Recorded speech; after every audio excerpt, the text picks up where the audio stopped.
तव कथामृतं तप्तजीवनं कविभिरीडितं कल्मषापहं श्रवणमङ्गलं श्रीमदाततं भुवि गृह्णन्ति ये भूरिदा जनाः।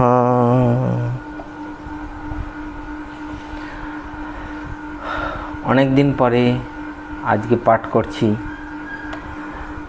আমাকে বেলুর মঠে যেতে হয়েছিল, আমাকে ওখানে মহারাজ ডেকে পাঠিয়েছিলেন, সেই জন্যে বেশ কয়েকদিন পাঠ করতে পারিনি।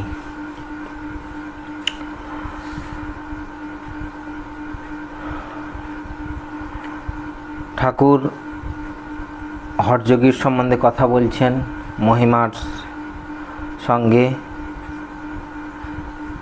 আমরা আগের দিন পড়েছি, এটা 411 পৃষ্ঠা। লাটু উচ্চ ঈশ্বরে বলছেন শিশি পড়ে ভেঙে গেছে, এদিকে হঠযোগীর কথা চলছে। তখন আর ঠাকুর ওই ডাক্তারের কথা বলছেন,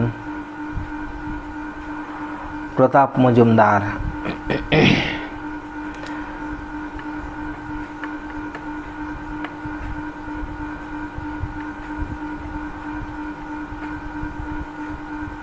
প্রতাপ মজুমদারের কথা বলছেন।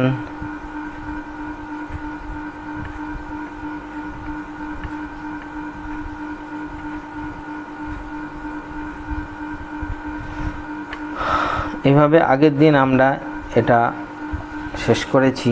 আজকে পড়ব শ্রীযুক্ত মাস্টারের সহিত একান্তে কথা। এখনো সন্ধ্যা হয় নাই, ঠাকুর নিজের আসনে বসিয়া মাস্টারের সহিত কথা কহিতেছেন। তিনি খাটের পাশে পা পোষে পশ্চিমাস্য হইয়া বসিয়া আছেন। এদিকে মহিমাচরণ পশ্চিমের গোল বারান্দায় বসিয়া মণি সেনের ডাক্তারের সহিত উচ্চৈস্বরে শাস্ত্রালাপ করিতেছেন। ঠাকুর নিজের আসন হইতে শুনিতে পাইতেছেন। ওই ঈষৎ হাস্য করিয়া মাস্টারকে বলিতেছেন, ওই যে ঝাড়ছে রজগুণ, রজগুণে একটু পাণ্ডিত্য দেখাতে লেকচার দিতে ইচ্ছা হয়, সত্যগুণে অন্তর্মুখ হয় আর গোপন, কিন্তু খুব লোক। ঈশ্বর কথায় এত উল্লাস। অধর আসিয়া প্রণাম করিলেন ও মাস্টারের পাশে বসিলেন।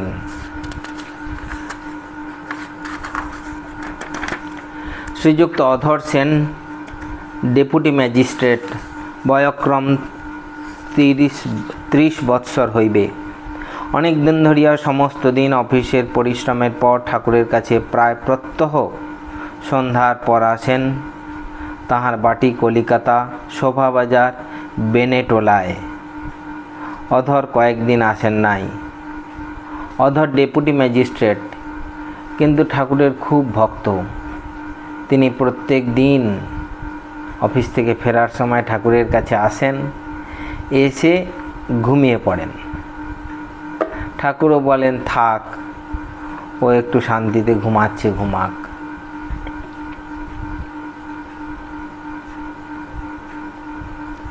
ঠাকুর বলছেন, কি গো এতদিন আসো নাই কেন?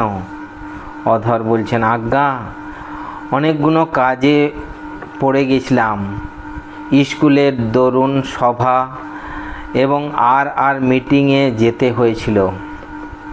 ঠাকুর বলছেন, মিটিং, স্কুল এসব লয়ে একেবারে ভুলে গেছিলে? অধর বিনীতভাবে বলছেন, আজ্ঞা সব চাপা পড়ে গেছিল। আপনার হাতটা কেমন আছে? ঠাকুরের হাত ভেঙে গেছে, রেলের কাছে পড়ে গিয়ে ঠাকুরের হাত ভেঙেছে। তো অধর অনেক দিন আসেনি, আজকে খোঁজ নিচ্ছেন যে আপনার হাতটা কেমন আছে। ঠাকুর বলছেন, এই দেখো এখনো সারে নাই, প্রতাপের ওষুধ খাচ্ছিলাম। কিয়ৎক্ষণ পর ঠাকুর হঠাৎ অধরকে বলিতেছেন, দেখো এ সব অনিত্য, মিটিং, স্কুল, অফিস, এ সব অনিত্য। ঈশ্বরী বস্তু আর সব অবস্তু। সব মন দিয়ে তাঁকেই আরাধনা করা উচিত। অধর চুপ করিয়া আছেন।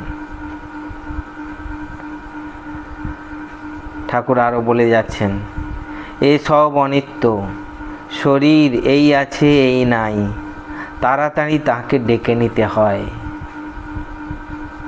তাড়াতাড়ি তাকে ডেকে নিতে হয়। কেন বলছেন? এখানে ফুটনোট আছে। ঠাকুর তো সব জানতেন, অধরের ভূত ভবিষ্যৎ সব জানতেন। ঠাকুর একটু তাড়া দিচ্ছেন যে ঠাকুর বুঝতে পারছেন অধর এ জগতে আর থাকবেন না, সেই জন্য যতটা সম্ভব তাড়াতাড়ি করে নাও। কারণ এখানে ফুটনোট আছে, অধর কয়েক মাস পরেই দেহত্যাগ করিলেন। সেটা অধর জানতেন না, কিন্তু ঠাকুর তো জানতেন যে ও থাকবে না।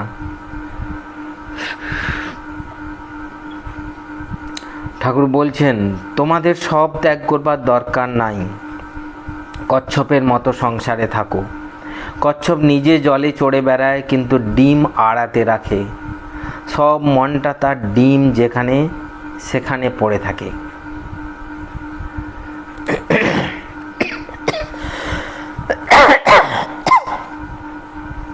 বলছে, কাপ্তানের বেশ স্বভাব হয়েছে, যখন পূজা করতে বসে ঠিক একটি ঋষির মতো। এদিকে কর্পূরের আরতি, সুন্দর স্তব পাঠ করে। পূজা করে যখন উঠে, চোখে যেন পিঁপড়ে কামড়েছে। কেন না লাল টকটকে হয়ে যায়।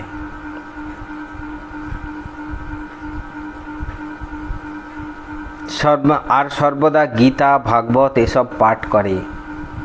আমি দু একটা ইংরেজি কথা কয়েছিলাম, তার রাগ করলে বলে ইংরেজি পড়া লোক ভ্রষ্টাচারী। কিয়ৎক্ষণ পরে অধর অতি বিনীতভাবে বলিতেছেন, ডেপুটি ম্যাজিস্ট্রেট দেখুন, অতি বিনীতভাবে বলিতেছেন, আপনার আমাদের বাড়িতে অনেক দিন যাওয়া হয় নাই। বৈঠকখানা ঘরে গন্ধ হয়েছিল, আর যেন সব অন্ধকার। ঠাকুরকে কত ভালোবাসেন। ভক্তের এই কথা শুনিয়া ঠাকুরের স্নেহ সাগর যেন উথলিয়া উঠিল। তিনি হঠাৎ দণ্ডায়মান হইয়া ভাবে অধর ও মাস্টারের মস্তক ও হৃদয় স্পর্শ করিয়া আশীর্বাদ করিলেন। ঠাকুর ভক্তকে কত ভালোবাসেন। ভক্ত বলছেন, আমার বাড়িতে আপনার অনেক দিন যাওয়া হয় নাই। সেই কথা শুনে ঠাকুরের প্রচণ্ড উদ্দীপন হয়েছে এবং তিনি হঠাৎ দাঁড়িয়ে পড়ে হৃদয় ও মস্তক স্পর্শ করে আশীর্বাদ করছেন আর সস্নেহে বলিতেছেন, আমি তোমাদের নারায়ণ দেখছি, তোমরাই আমার আপনার লোক। এইবার মহিমাচরণ ঘরের মধ্যে আসিয়া বসিলেন। ঠাকুর মহিমার প্রতি বলিতেছেন, ধৈর্যরেতার কথা তখন যা বলেছিলে তা ঠিক।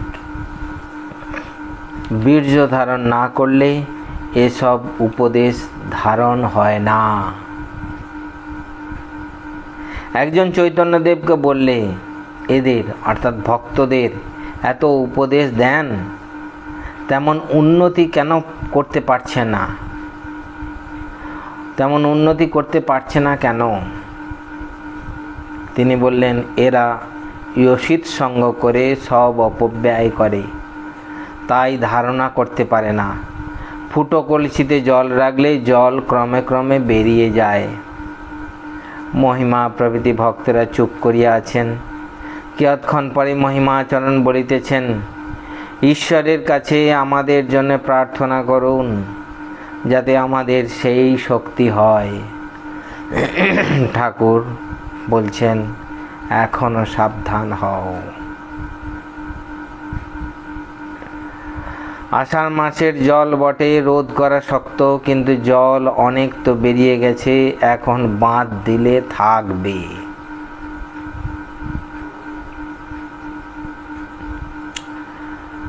ঠাকুরের কাছে তিনি প্রার্থনা করছেন যে ঈশ্বরের কাছে আমাদের জন্য প্রার্থনা করুন, কিন্তু ঠাকুর তার ভক্তকেই বলছেন তুমি সাবধান হও। মানে নিজে সাবধান না হয়ে শুধু ভগবানের কাছে প্রার্থনা করলে সেটা কোনো কাজের হবে না। সেই জন্যই বলে কৃপা হচ্ছে করে পাওয়া। তুমি আগে করো, তারপর ভগবান কৃপা করবেন। আমি কিছুই করব না, আমি চুপচাপ বসে থাকবো, ভগবান কৃপা করুন বলতে থাকবো, সেটা তো হবে না।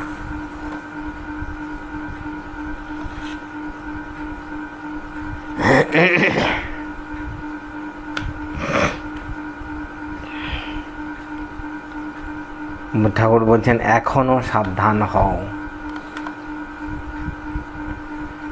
তো এই পরিচ্ছেদটা শেষ হলো, একবিংশ পরিচ্ছেদ শুরু হবে। আজকে আমরা এখানেই রাখি।